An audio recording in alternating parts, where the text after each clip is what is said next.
So what was it, do you feel like kind of took you to that next level? Getting fired.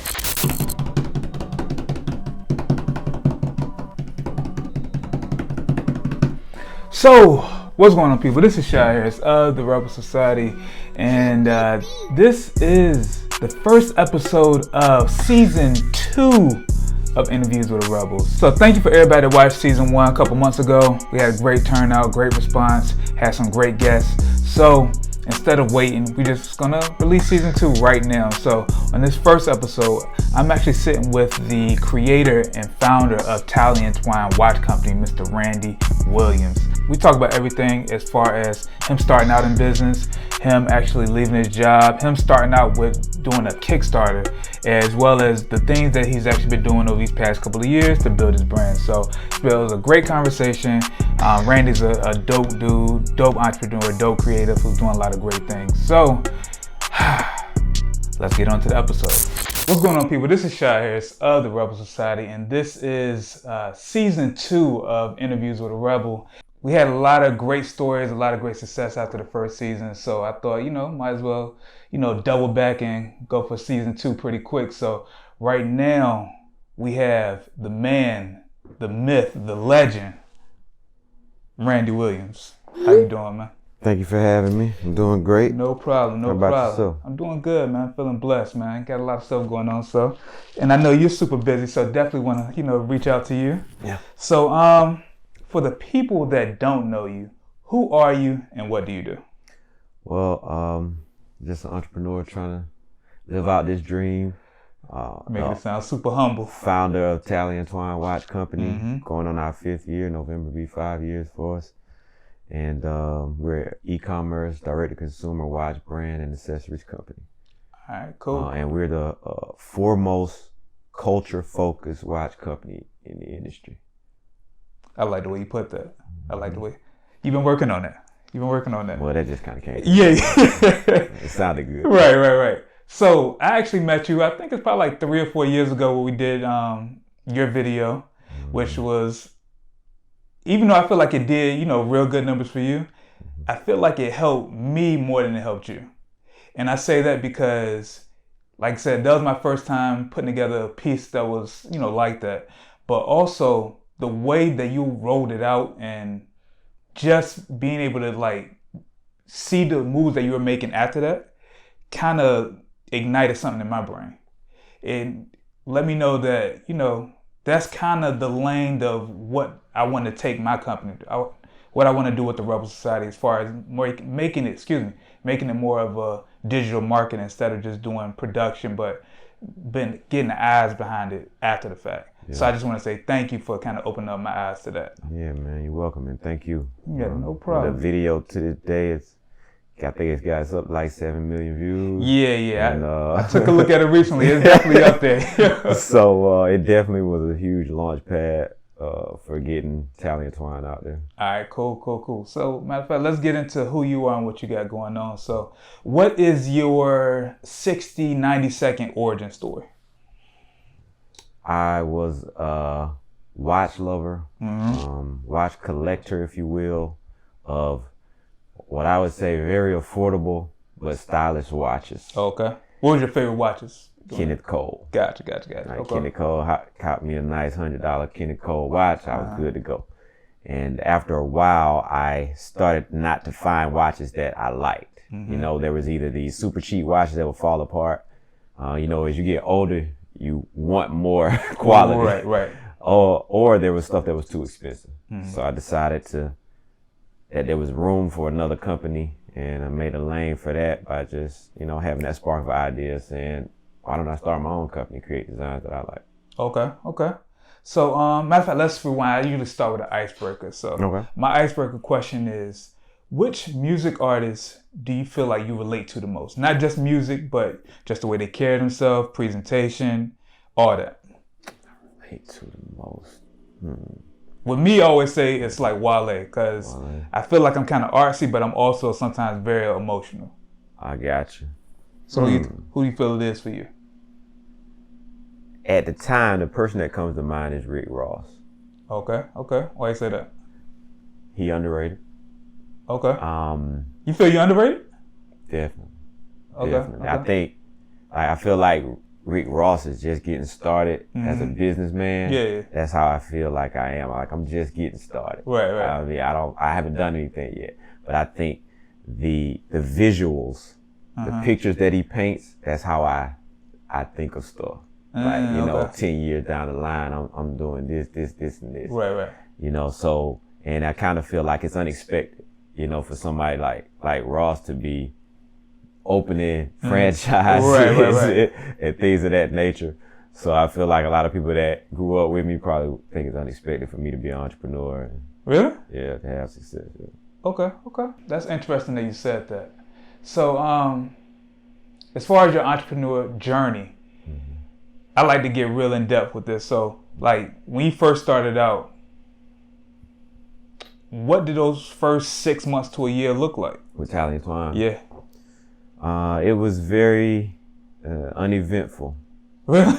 Yeah. So first 6 months to a year, I'll start when we got the funding for the Kickstarter campaign. Cause that's how you got started. Yeah. Right? Okay. Yeah, we launched on Kickstarter, so raised about $25,000.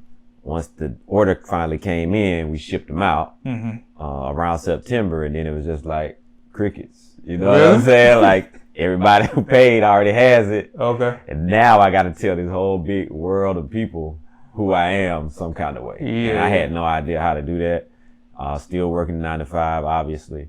And I would just get up in the morning. I would have 1 or 2 orders a day, if that. And get up in the morning, pack those orders, put them in my car, go to work. On lunch break, I would take them down to the post office.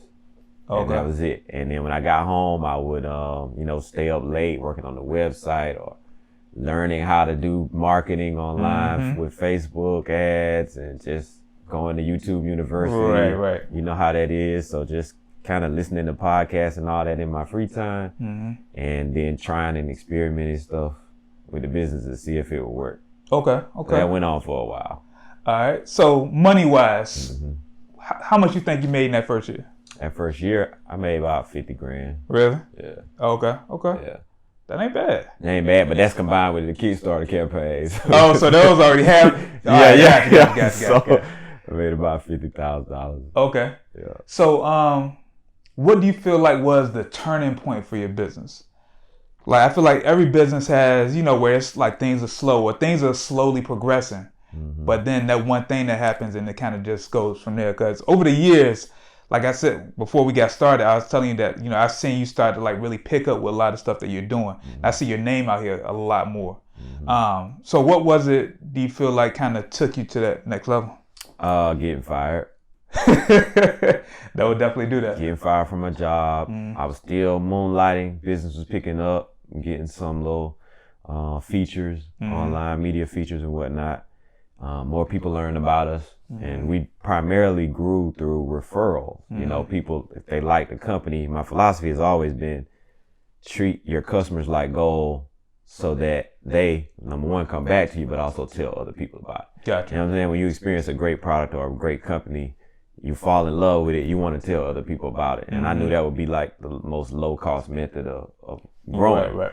And so getting fired forced me to make a decision, like, am I going to give it all I got, or am I going to continue moonlighting and keep it as a part-time thing? So what type of work were you doing before? I was working at a college, helping students find jobs after they graduated. And, you know, it just I gave myself a 6 months window after I got fired to see what would happen if I applied everything to, you know, much like you making that transition, you feel like you can do X amount of things when it's part-time, but once you go full-time, it like opens up a whole nother world. Like you think of things you didn't even think of. True. You meet people. True. Most importantly, you got the time to do all of this stuff. It seems like it's not a lot, but 5 more hours a day does a lot. Make a huge difference, especially for a growing company. So that was the turning point for Talent Twine. Okay. So within those first, you know, year or two, what were you kind of doing marketing wise to kind of get your name out there? Facebook ads. Facebook, okay. And I see that you're a real like big name when it comes to that. Especially, I know like anytime I go to your page and look at anything, I know for the next couple of weeks after that, I'm gonna be bombarded with Tally and Twine ads. So that's why I like you. I be seeing everything you be putting out there. So good. Yeah, good. yeah. That means it's working. It definitely you works. You ain't about to watch it, so I don't know. I'm getting a watch. Okay. I haven't bought one yet, but I'm definitely getting one. I'm buying a watch. Yeah. So yeah, Facebook ads and just tweaking it, seeing what works and the stuff that gets attention. Put more money behind it. You know, don't be afraid to invest in that. It's the market is telling you that they want to see more of it. So keep showing it. I think sometimes stuff is played out to us, so we think it's played out to our consumers. Right. People think if you put out a video one day and it does good, then it's just time to move on to the next thing. Exactly. When you need to let that joint run a couple weeks or even a couple months to see what it's gonna do. But that video's been running for years, and it still brings in money. You see what I'm saying? So like if people, like you do a video for somebody and they drop it on their page, let's say get 1,000 views, it did what they wanted to do. Right. But in the grand scheme of things, nobody knows about it. Nobody knows you exist. Right. You know what I'm saying? That's how I still feel about Tally and Twine. Like we got an international client base, but nobody really knows about us. You know what I'm saying? You can't walk up to a random person and ask them, have they heard of Tally and Twine? Most of them gonna say no. You know what I'm saying? Most in this area, it might be a little bit more popular, but most people have never heard of them. Like real tiny, tiny little fish. To put it in perspective, I heard Dan Bannister speak. He owns Bannister Nissan. He spends $3 million in television ads a year. Yeah. And I think he said his business is like 175 million a year. And he said he a small fish. He's like, when you start looking at the other people with a priority and the other guys, he only got two dealerships. Yeah. They got 20. 20, you know what I'm saying? Yeah. He was like, he a small fry. You know, I know some people think he's the big fish, but he's not the big fish. And so I look at it like that, you know, invest in yourself, as if you're trying to continue to spread that word. You know, Coca-Cola still advertising. You're going to see them panda bears fighting over Coca-Cola every Christmas. True. You know what I'm saying? Even though it's a household name, you got to keep trying, you know, don't never feel like everybody knows about you already or you maxed out. That kind of piggybacks into another question I had. So there's a phrase out here that I live by as well. It's like, you got to spend money to make money. So what do you feel like is the one thing you kind of spent money on that has made you the most revenue return? Advertising. Most definitely. Okay. Most definitely, because it can be scary. And I hear somebody contacted me last week saying that they spent some money on ads, but it didn't work. And I'm like, yeah, because you got to figure out how to do it. You know what I'm saying? Yeah, but one ad ain't going to do it for you. It's scary though, because you putting the money out first and nothing's coming back. But the opposite is, if you don't do anything, nothing's you're going to stay where you are. If you're comfortable staying where you are, don't spend any money on it. You know, so we invest thousands and thousands of dollars in ads, you know, say every month. So that's been the biggest thing for me. But the good thing is with technology now, especially if you're using Facebook or Instagram ads, you can track it. You know, you can see if it's making money. Yeah. Like, you know what I'm saying? Like, this one is not working. We stop it. Yeah. You know what I'm saying? This one, we getting the 100% return on what we spend. I'm going to press the gas pedal right. until it tells me otherwise. Okay. So speaking of that, what do you feel like is a hack for, you know, running Facebook ads? Like, if somebody hits you up and like, hey, I got a business, we do X, Y, and Z, I want to get into Facebook ads. What is like the one thing that you can kind of tell somebody? Not like, you know, you just got to keep doing it, but like, what is a tangible thing that, you know, people should be doing if they're running Facebook ads? Easy. Tell your story. Okay. That's what you and I did with the first video. Yeah.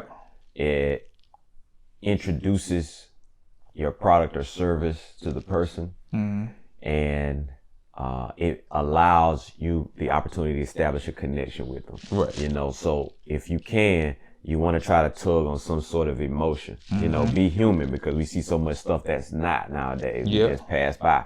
People are bombarded with stuff.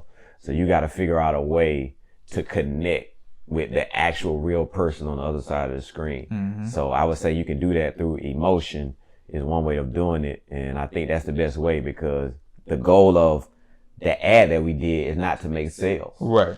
It's to tell people about the company. Yep. You know, I think everybody else is trying to sell on every ad they make. Like, hey, look, go buy my stuff. Buy my stuff. Nah. That comes down the line. You know, you got to let it play out. I wanted to make an ad that was shareable. Right. And you got to make sure people, like, once people resonate with who you are as a person, they're going to be more inclined to support any and everything that you got going on. Exactly. Because there's going to be some piece of your story that matches with their life or who they are. And I know when you told your story, I rock with it. So I was like, you know what? I have to support him in any way I can.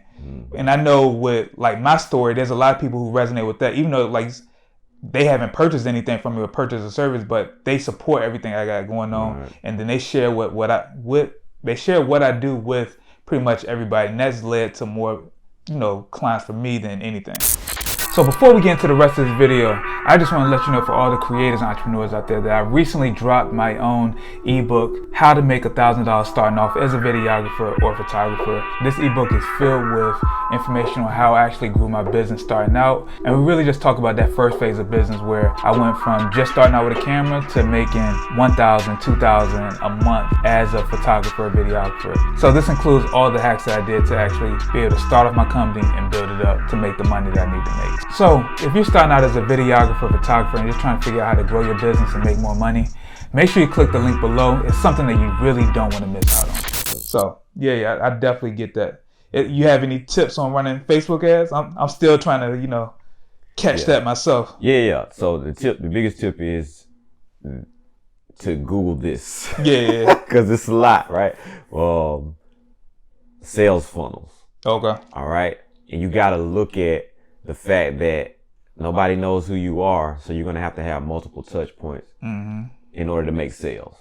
So prime example, the video that we did would be at the top of a sales funnel. Right. It's an awareness ad telling people about the company, very shareable, getting the word out. Okay. Now you said you see my ads all the time, right? So I'm going to follow up on the people who saw that ad with another ad talking about the actual product. Pixel. Hey, exactly. Set that up, yep. So look, here's the watch. This is what we actually sell. Now I'm giving people a chance to see the product, be familiar with it. Boom. I'm going to follow up on that ad. This is another step in the funnel. I'm going to follow up on that ad with the actual offer. Hey, look, get $10 off when you blah, blah, blah. If this person has been with me through that whole journey, they're more likely to buy when I finally offer something for sale. So that's the biggest thing. So research sales funnels. And figure out how to incorporate your company into that. Okay. So, so you've been in business for going on 5 years. Yeah. What is the thing you like most about having a brand this big now? And what is the thing that you don't like the most? My brand ain't big, man. You're out there, man. That's it. Both of those questions, I can answer that in one question. So what I like the most and what I don't like the most. So what I like is that we're touching people, we're reaching people, you know, and the vision that I had is actually coming to fruition. So from a day-to-day standpoint, what I like is just creating stuff, whether it be a piece of content, having the idea of, you know, how we can reach other people to work with, partnerships, things of that nature. So the creation process is what is most energizing to me. At the same time, the downside is people don't give you an opportunity to grow. Like, you know, I'm small. I'm small, but people feel like I'm big. In my mind, we're a small business. Yeah. 3 employees, some contractors. We're tiny. In the grand scheme of things, we little. You know what I'm saying? Movement watches just sold for between 100 and 200 million. They doing something crazy. Right. So I'm small. Yeah. I get it. I'm in perspective. And the bad part about that is people, Biggie said more money, more problems, right? The downside is people treat me like I'm movement. And we get asked for money every day. Really?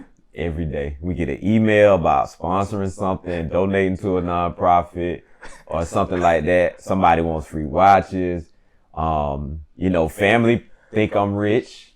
You know what I'm saying? I'm an employee of the business. I ain't rich. You know what I'm saying? So, but I like to help people out, but it's like, I don't think people realize like we ain't that big of a business to where we can just pass out stuff like that. And so the expectations are here when the business is trying to get there. And so from a product perspective, people will be like, why don't you got diamonds in your watches? Why don't you, like, man, do you know how much that stuff Yeah. costs? Like, Yeah. you know, that's the infrastructure required to do that. Yeah. And so, like, people expect more and more out of you as you grow. And so one of the challenges is trying to keep up with those expectations and not disappoint, you know, the people that are hearing about you. Gotcha. So recently, you know, I don't know how recently, but I started really paying attention over the past, since the beginning of the year. But it looks like you've kind of like upped up the quality as well as the frequency of your content. Mm-hmm. Like, what was the thought process behind that? Because it seems like you're putting out something at least once a month. Mm-hmm. Am I right or wrong in saying that? Yeah, for sure. Yeah. We wanted to elevate the brand, you know, and looking for ways to grow and looking at companies that I admire. One of the biggest things is the content. Mm-hmm. And nowadays it has to be consistent. Like, it just doesn't live forever. Right. Even stuff like a simple Instagram post, it's not going to live forever, but it's going to brand your business. It's going to stand there as a token of what your business stands for and the quality that you put out. Mm-hmm. And so with Instagram, for example, we're focusing on that a lot now, is people are going to go back deep into your feed and see stuff. Yep. You know what I'm saying? You don't want them to go back and the content is whack. Trash. You know what I'm saying? If you only got a few good pieces. Right. So that was an attempt to elevate the brand. To continue to. But did you feel like, you know what, our quality, but the content that we're putting out now doesn't really match where I'm trying to head to? So Exactly. So you actually had that. Yes. That thought came to you. Okay. I thought that the stuff that we was putting out, people said it was good, but it didn't match where my vision was for the company. And so I had to stop doing so much stuff myself. Mm-hmm. And we partnered with some people to create that content for it, people who really know what they're doing. Yeah. So I'm actually in that process now where I feel like I create a lot for myself and my company. Mm-hmm. But I'm also a creator, so that's part of just what I do. But I'm definitely trying to get out of that. So, what made you think, you know what, I need to stop creating this and really bring in some other people who can actually do that? Just finally listening to all the stuff that I've been hearing. You hear people say you can't do it yourself, and that when you bring people on, it's going to open up so many more opportunities and possibilities for you. And I just finally started getting so burned out that I realized I had to consistently bring other people on, and it worked. You know, but it was very difficult at first, because you kind of feel like either you don't have the money for it, or you know, it's not the right time, or what you got is good enough. But again, I wanted to be in the conversation with other companies who are at a higher level revenue-wise than us. And so it was important for us to make that leap. Okay. So this is something that I'm actually trying to figure out myself, because I'm actually in that stage where my business is growing. I'm making more money than I've made in the past couple of years. And now I'm trying to expand. So question for you is, when you were expanding, who was the first person that you felt like you needed to bring in? Well, the first person I brought on was somebody to do administrative stuff. Okay. Number one, I hated doing it, tedious, and it was too time consuming. There was no way I was gonna be able to do marketing and do admin, so that one was a no-brainer, because I needed somebody to respond to the emails, answer the phone calls, that type of thing. And also, I hated fulfillment, like actually packing. So after doing that early in the morning, at night for years, I was done with it. I got you. So I brought somebody on to do that, and what I realized is that we think too narrowly in terms of what a person can do. You want to hire one person for one thing. Now, you hire one person to do multiple things. True. You know, that's the nature of what we do. You know, hire somebody who's good on the phone, but also can do fulfillment. And so I was blessed enough to run into somebody who was a previous coworker, and she was just so good at what she did and dealing with people. I knew she would be perfect for the brand. Like, to this day, we still get emails. The person I talked to on the phone was so great. She was this, and they in the review they'll be like, "Man, they helped me with this. I needed it for my son's birthday." You know, and that's because of her. So when you got a good person like that on your team, it just makes everything else easier instead of having everything rely on me. Okay. Yeah, because I'm definitely at that point now where I feel like I need to bring in somebody, and since my business does so many different things, I'm not sure which lane do I go to first. Do I bring in somebody to do admin? Do I bring in somebody who, my company does websites, and I hate building websites. Do I bring in somebody that does that? So I'm really just trying to figure that out. So I mean, that answer you gave me definitely kind of helps me a little bit with that. So I appreciate that. Another question for you. I feel like over the past couple of months, I've really been able to point out different blueprints in every business. Like at the core of this particular business, if you do these particular 3 things or 3 to 5 things, it will lead you to success. So like with my company, I feel like if I'm networking, if I'm putting out content that I want to put out, as well as continue to show behind the scenes of what I do, I'm gonna get clients. I'm gonna bring in money. For your business, are there 3 things that you feel like as long as you do, or matter of fact, not even for you, for say I started Portsmouth watches, what would be like the 3 things that you say if you did these 3 things, it will lead you to success? You feel like? Number 1, you gotta really figure out what makes your company good. What is the desirable portion of your business? What's the desirable portion of your service or your product that makes people want it? Right. And I think we don't think about it like now. Like people be like, well, I have a t-shirt company. Well, what's the desirable part of your t-shirt company? Your designs ain't that good. The quality of your shirt ain't that good. Yeah. Why would people consistently buy from you? Right. And I gotta email you to buy. Right. What I'm saying? I can't even buy it on the internet. Yeah. So I see people doing that, but it's like there's nothing unique, and you ain't got to be a unicorn, but you just got to be like, hey, these are the types of businesses that I can help. You know what I mean? I don't think most people know that. So dial in on your product or service and understand what will make people want to purchase from you. Number 2, understand marketing. Gary Vee said a few years ago, and I took it to heart, every company is a media company. So if you don't have media behind your business, you don't have one, because nobody's going to know about you. What you going to do, advertise in the phone book? True. It don't matter who you are, you're going to have media. So either you doing it or you're going to hire a company like yours to create that media for you. Yeah.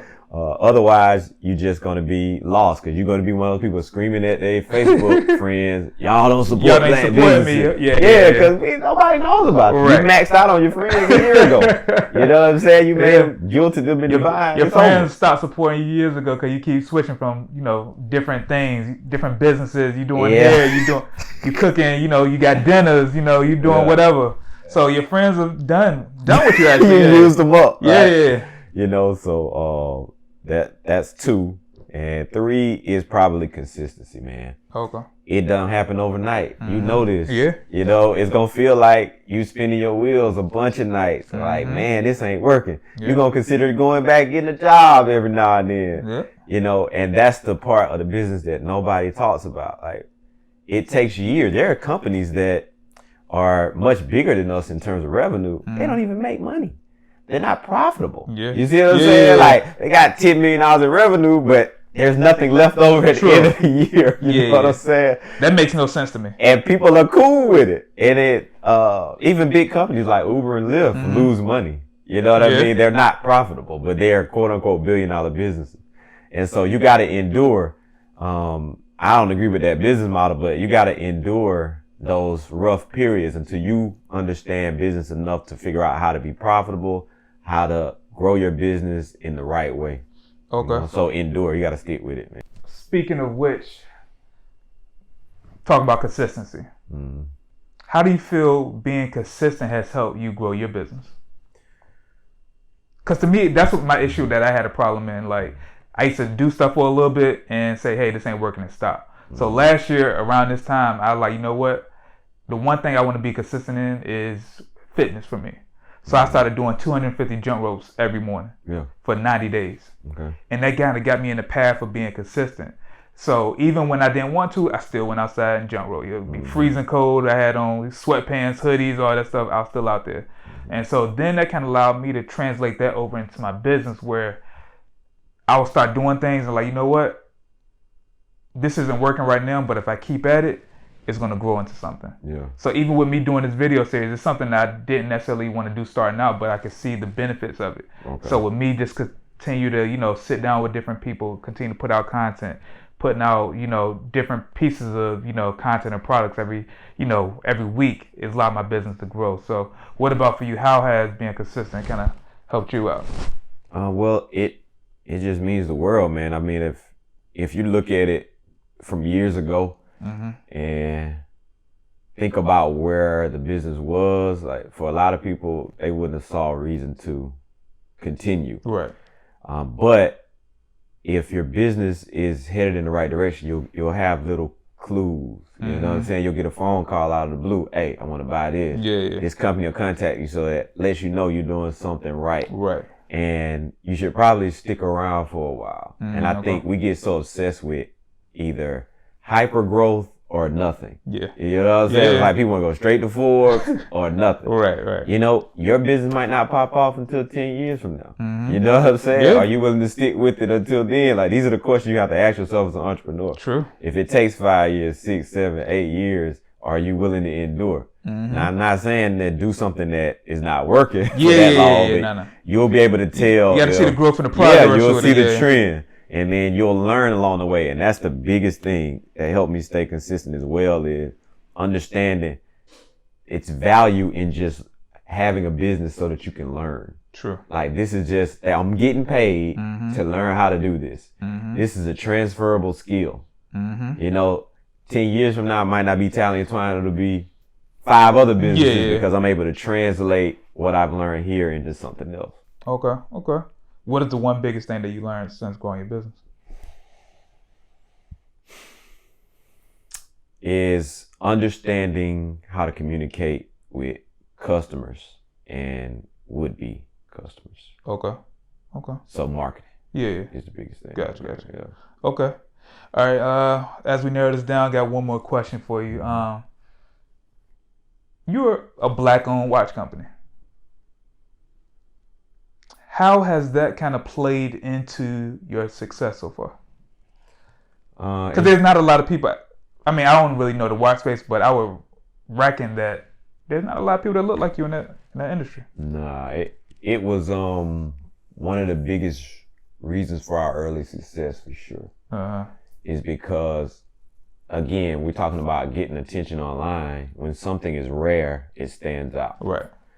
And so to this day, I've never advertised the fact that we're Black-owned. I don't have to say it because it's that rare. So when somebody sees a video and they see a Black person advertising this watch, it stands out and customers come. So we've attracted customers just in the culture right now. It's a big push for that type of thing. And we're trying to be more conscious of supporting Black businesses. So it's like we hit kind of right at that sweet spot. We still got a long way to go in terms of supporting Black businesses, but that definitely has catapulted us and created a good consumer base for us to then go out and continue to advertise and build from. Okay. Speaking of which, did it ever cross your mind? I actually put a post up here, a couple last week or so that, it's okay to have a Black clientele. Did you ever in your mind think of like, you know what? I can't put out there that this is a Black-owned business, or I don't want to like only cater towards a Black audience. Which I don't feel like you cater towards a Black audience, but I know that. But we real Black. Yeah. Right. Yeah. So I can see that by the content, all that stuff. So did that ever cross your mind? Most definitely. Starting out, I was programmed by the same factors. It's like all these questions come to your head, like, are Black people going to really support it? And by putting out there that I'm Black-owned, are people going to think we got lower quality? And what I had to learn is, as a brand, you got to be true to yourself and what you're trying to convey. If we talking about Black empowerment, if Tally and Twine is meant to empower people that look like us, that's what we doing. Okay. And so initially I was like, man, let me just be diverse. Yeah. And so at my Kickstarter campaign, I made sure I was struggling trying to find somebody of a different race to shoot. Yeah. You know what I'm saying? I got this guy that I used to work with and put him in, and it was dope ads and everything, but I was like, why am I going out of my way to do this? Because other companies ain't going out of their way to True. advertise with us in there. True. And so I said, you know, I'm going to stick true to my roots and why the company was founded and just go with, you know, highlighting my people, making them look a certain way and showing people something that they don't see every day. Okay. I leave that diversity to the other guys. Mm-hmm. You know what I'm saying? And I'm cool with being a black owned company. Right. I'm cool with people knowing it. I don't try to hide that fact. And I think another thing to realize is the numbers. Mm-hmm. Like black people control $1.2 trillion Mm-hmm. in spending, and we're the culture shifters, if anything. So True. it can only help your business, especially if you're talking about fashion or something creative, Mm-hmm. because I think we're the most influential culture in terms of those things. And so the black people are going to take it to everybody else, and then they're going to make their version of it. And at least this time we can actually get paid for it. Cool. All right, so we're about to wrap this up, but I want to give you a quick little speed round. Okay. So I'm going to just say, you know, the first thing that comes out, and then you just give me the first thing that comes to mind. Mm-hmm. So, favorite brand? Polo. Okay. Best actor ever? Denzel. All right. Best watch of the Italian Twine lineup? All of them. All of them. All of them. All right. Two more.